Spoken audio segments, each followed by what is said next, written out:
जय श्री राम, राम राम, नमस्कार। Education system Bihar में आपका स्वागत है। आज के इस वीडियो में बिहार शिक्षक बहाली 7वें चरण टीईटी एसटीईटी के बारे में बात करने वाले हैं।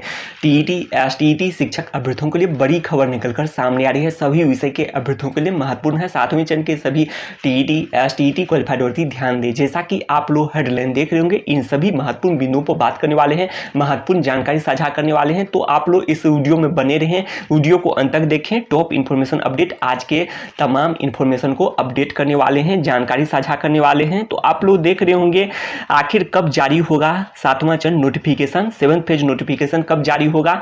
प्राइमरी, मध्य माध्यमिक एवं उच्च माध्यमिक, इसके बारे में बात करने वाले हैं। इसके अलावा आप लोग देख रहे होंगे शिक्षा मंत्री जी शिक्षा विभाग से आ रही है बड़ी खबर निकलकर सामने। 7th फेज के बाद मनचाहा तबादला, तो जो भी कार्यरत शिक्षक हैं तो उनके तबादले की बातें की गई है और 7th फेज नियुक्ति के बाद तबादले होंगे। तो ये जानकारी है, ट्रांसफर होंगे। तो ट्रांसफर की जानकारी प्राप्त करने के बाद अब आगे बढ़ते हैं। आप लोग देख रहे होंगे 7वें चरण में रिक्तियों की संख्या देख रहे होंगे तो 80,000 प्राइमरी के लिए और बाकी जो है 1 लाख से अधिक बहाली होने जा रही है माध्यमिक एवं उच्च माध्यमिक शिक्षक अभ्यर्थियों के लिए। और जो पिछले दिनों की खबर के अनुसार जो जानकारी प्राप्त हुई थी, तो पहले जो आंकड़ा दिया गया था उसमें 40,000 माध्यमिक की बात की गई थी और 47 अर्थात 47,000 उच्च माध्यमिक के बारे में बातें की गई थी, उच्च माध्यमिक शिक्षक के बारे में। और उसमें विषय के अनुसार यह बातें अभी स्पष्ट नहीं की गई है माध्यमिक एवं उच्च माध्यमिक के बारे में, तो आप लोग अनुमान लगा सकते हैं।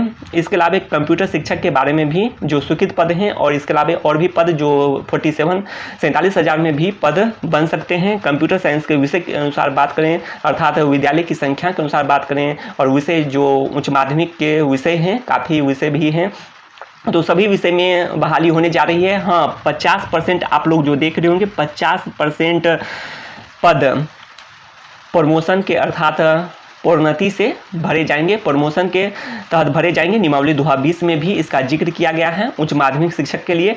तो ये जानकारी है। तो बाकी जो आप लोग समझ सकते हैं कि जो विज्ञापन में दिया गया था अन्य सभी विषय के बारे में, और उच्च माध्यमिक शिक्षक के पद फिर भी काफ़ी बन सकते हैं। विद्यालय की संख्या 9,360 है, तो इसके यदि आधे करते हैं तो 4,000 सभी विषय में पद बन सकते हैं और पहले से भी कुछ शिक्षक होंगे, तो फिर भी काफ़ी पद पर बहाली हो सकती है। अब आगे देख लेते हैं। आप लोग जो देख रहे होंगे आखिर कब जारी होगा 7वां चरण नोटिफिकेशन, 7th फेज नोटिफिकेशन कब जारी होगा।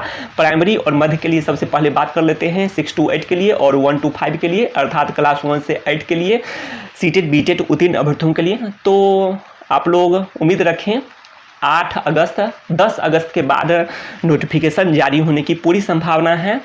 आप लोग तब तक उम्मीद रख सकते हैं। अगस्त में विज्ञापन जारी होने की संभावना है 7वां चरण का प्राइमरी के लिए। अब क्लास 1 से 8 के शिक्षक अभ्यर्थियों के लिए और माध्यमिक एवं उच्च माध्यमिक शिक्षक के लिए बात करें तो सितंबर में अर्थात आप लोग जान सकते हैं कि जुलाई तक में जो भी छठे चरण की प्रक्रिया है वो पूरी हो जाएगी। उसके बाद रिक्तियों का आकलन किया जाएगा। फ्रेश रोस्टर क्लियरेंस की बातें शिक्षा मंत्री जी द्वारा स्पष्ट कर दी गई हैं। तो ये सभी प्रक्रियाएं पूरी होने के बाद आरक्षण संबंधी नियमों का पालन किया जाएगा इसमें रोस्टर के लिए। तो ये सभी प्रक्रियाएं पूरी होने में कुछ समय लगेंगे। तो सितंबर में आशा है अगस्त के लास्ट में या फिर सितंबर में 7वें चरण का नोटिफिकेशन माध्यमिक एवं उच्च माध्यमिक शिक्षक अभ्यर्थियों के लिए भी देखने को मिल सकता है। अब आगे बात कर लेते हैं मेरिट वालों की मांग गलत।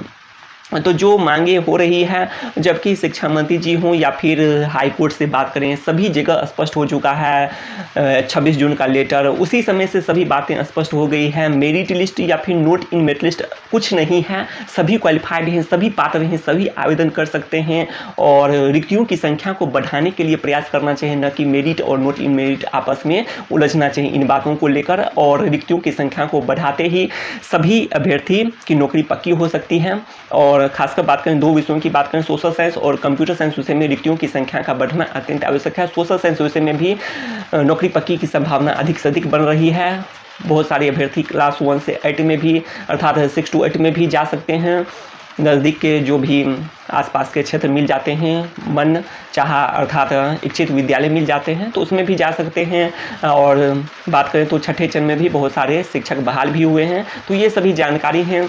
तो नौकरी पक्की अधिक से अधिक अभ्यर्थियों की बन सकती है। और बात कर रहे हैं इधर कंप्यूटर साइंस विषय में, तो इसमें भी विद्यालय की संख्या के अनुसार बात करें तो बिल्कुल ही 9,000 से भी अधिक पद हैं 9360 विद्यालयों की संख्या है। तो इसमें बात करें तो 8500 से 8700 पद बन रहे हैं। 3000 पद स्वीकृत, लगभग 3000 पद स्वीकृत रखे हुए हैं और इसकी संख्या और भी प्रसिद्ध स्वीकृत हो सकते हैं और विद्यालयों की संख्या को और इसकी संख्या बढ़कर 8500 से 8700 बिल्कुल भी पहुंचा जा सकता है और 5000 पद तो कम से कम दिखाई दे रहे हैं और इसकी संख्या बढ़कर 8500 अर्थात 8000 से अधिक बिल्कुल ही बन सकती है और इसके लिए प्रयास करने की जरूरत है। अब आगे देख लेते हैं। आप लोग जो देख रहे होंगे 30,000 शिक्षक की नियुक्ति जुलाई तक, तो आज की खबर है 30,000 शिक्षक की नियुक्ति जुलाई तक और इसमें से उच्च माध्यमिक हेडमास्टर की भी बहाली होने वाली है। प्रधानाध्यापक की बहाली 6421 लगभग इसी आसपास है, 5000 से 6421 के आसपास है। और इसके अलावा आप लोग जो देख रहे होंगे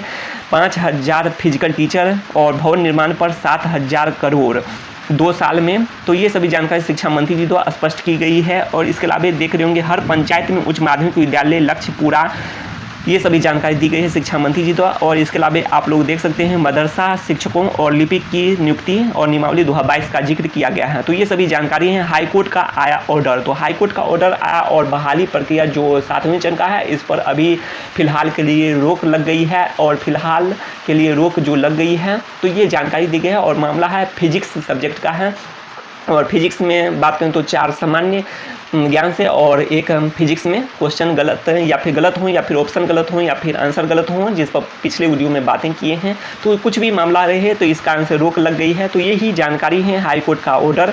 तो ये सभी जानकारी हैं। तो शिक्षा से संबंधित तमाम जानकारी के लिए सब्सक्राइब करें एजुकेशन सिस्टम बिहार।